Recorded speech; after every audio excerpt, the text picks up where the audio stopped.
get blatantly cheap shot. It's probably one of the worst things I've seen in a high school game. And it is what it is. But I'll tell you what I saw after that was him get his head bandaged and come back, which showed a lot of heart. What did you see as far as the hit itself? It was right in front of me. He got loose from his coaches and he ran up and he punched my player in the side of the head. He ripped his ear. His cartilage in his ear got ripped. He was bleeding. I don't know if they stitched him up or not. He's going to the hospital. And, I saw him. He wound up and Gabe had his back turned, of course. Hit a cheap shot him. And, that's what it was. It's just right in front of me. Did you see what caused the ejection? What's that? Did you see what caused the initial ejection? Yeah. I think he initially got ejected because he threw an intentional elbow. I'm not sure. I think that's what happened. I didn't have a clear train of vision, and then he, and then you saw what happened after that. Did you ever see anything like this in a high school game? No. Nope. How hard was it to keep your players restrained? I was proud of my kids. They stayed back and they didn't get off the bench, and I was happy about that. But it was hard. It was hard. It was hard. It was hard. I know I was mad. I know I was, and my assistants had to calm me down, and I was keeping them cool, and then trying to keep myself cool. I'm not the most calm person in the world, so I had to restrain myself as well. I can tell you're still a little tense. Yeah, I'm mad. Yeah, because now we're going to lose. Trent's probably going to be suspended and not be able to play the next game because he threw the basketball. What does this do? I mean, obviously it's a huge win for you guys coming back the way you did in the Vietnam. But does this kind of take away from that because of what happened? No, it was a great team win. I told my kids I'm proud of them. They battled. We fell behind early. They came out and jumped on us early at the end of the quarter. We were down, I want to say 11 going into the second quarter. We switched up our defense a little bit and came back into it. We started trapping out of our zone. And we felt that we could, if we sped up their guys on the perimeter, they could get into the lane and make some bad decisions or travel, and it helped us get back into it. So, it doesn't take anything away from. I'm proud of my kids. We got to win, and they battled. They showed a lot of toughness. Talk about Gabe. I mean, before the altercation, he was just outstanding for the line. He was basically just took over the game. Yep. About the end of the first quarter.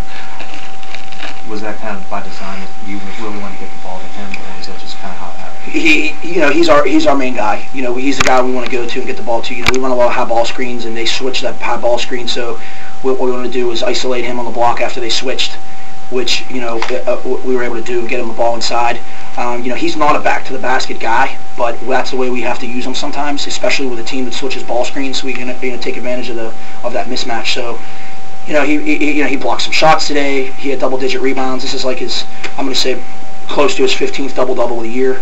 I read in the Post-Gazette that, Alonzo is a Fab 5 player. If he should be considered a Fab 5 player, then so should Gabe. Considering Gabe dominated him today. Was there any discussion after the altercation that the game could be called? No, there wasn't. I thought there might be, but there wasn't. It is what it is. The WPIAL guys did a nice job.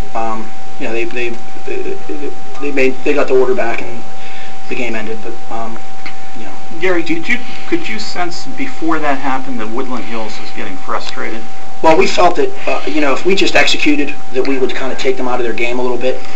And from a mental standpoint, their we could take them out of their execution, and I thought we did that. I didn't think it would ever get to something like that. I mean, we play hard, and that's what we wanted to do. We felt that if we executed, that our execution on offense would hurt them on their end because they would get frustrated a little bit and force some shots. Which in our zone we were kind of baiting them a little bit to shoot the outside shot. So that's what we wanted to do. That was our game plan.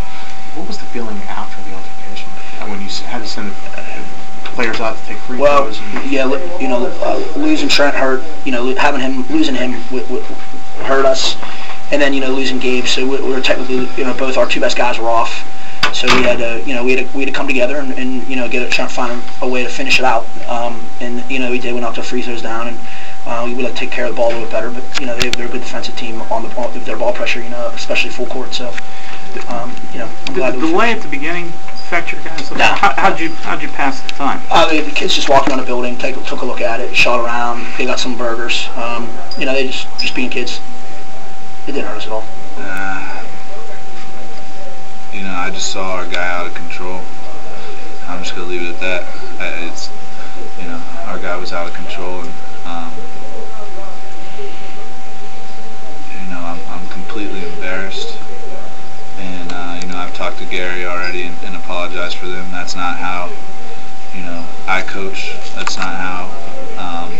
kids have been taught to play basketball. It's completely out of character of our team, and I feel terrible, for the kid, and that's not the image that I want to portray. Not only of my coach teams, but of Woodland Hills, and I don't know what else to say. I'm sick to my stomach over what happened, and embarrassed. That's not who we are. That's not who I am. That's not who my teams are, and I'm kind of at a loss for words what to say. Did you see what caused the ejection initially?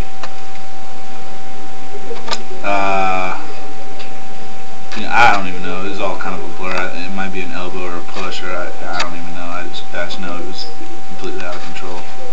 He was. Was there anything before that you could sense that he was getting frustrated? I mean, I just think it was a frustration as a whole, just because we weren't doing what we wanted to do, and I don't think there was one thing individually that caused him. I don't know. It all kind of happened so fast, and I don't know exactly what happened and what set it off. And there's a play I didn't see necessarily everything. The ref said there was an elbow thrown, and I didn't see everything. And I'm sure they were right. I'm not saying that they were wrong or anything like that. I don't know exactly what happened. Was that his mom that came down to the court to try to settle him down? Yeah. Did you hear what she said to him at any point? I mean, we were all just trying to tell him it's. Nothing else good can come out of this, just listen, go back to the locker room, stop what you're doing. You had Alonzo a little bit under control at first. That's all you had on two, and then somebody else that had him and then broke away. Yeah. Did he, at that point, indicate anything to you that he was, done? Or, did he indicate that he was okay at that point? Again, it all just happened so fast. I had him, and, he's a strong kid, and he ripped, through me and ran, and, you guys saw what happened. Is he going to face any disappointment in the school? That's not for me to I'm not an administrator, and I let a teacher and a basketball coach, and